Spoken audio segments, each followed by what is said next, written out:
За тэгэхээр сонирхолтой англи хэл гэдэг булангараа бүгдээрээ одоо нөгөө as гэдэг нэг үгийг үзье л да. Ер нь англи хэлний хамгийн их олон ааштай үгний тоонд бол as гэдэг үг ордог байгаа.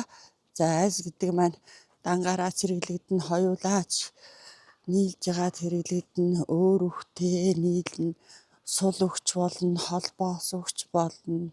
За их олон ааштай. За тэгэл одоо as long as гэвэл одоо тийм байгаа дээрээ тийм байгаа цагт гэсэн ийм утгыг илэрхийлдэг холбоос олчдаг. Жишээ нь as long as the weather is nice гэвэл цаг агаар сайхан байгаа дээр гэл.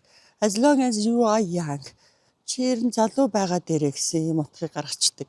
As soon as гэхээр максимум гэсэн утгыг гаргадаг.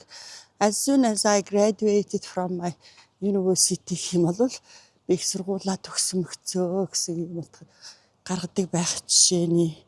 За мөн одоо as I remember гэвэл миний санаж байгаагаар гэж. За as you know гэвэл чиний мэдэж байгааsanчлан гэл. За тэгэл одоо нөгөө as if though гэхээр бүр маш одоо чухал хоёр утгыг гаргадаг холбоос олчдаг. За тийм юм маягтай.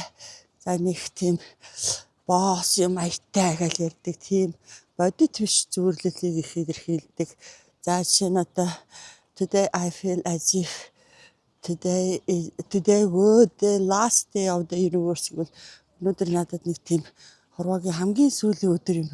Баятай сэтгэл их уутай байна гэсэн утгыг гаргачихж байгаа юм л да. За гэх мэтчлэн гээл. За тэгэл одоо as you said гэвэл чиний хэлсэнчлэн гээл ийм утгыг гаргаад ирж болно. За тэгэл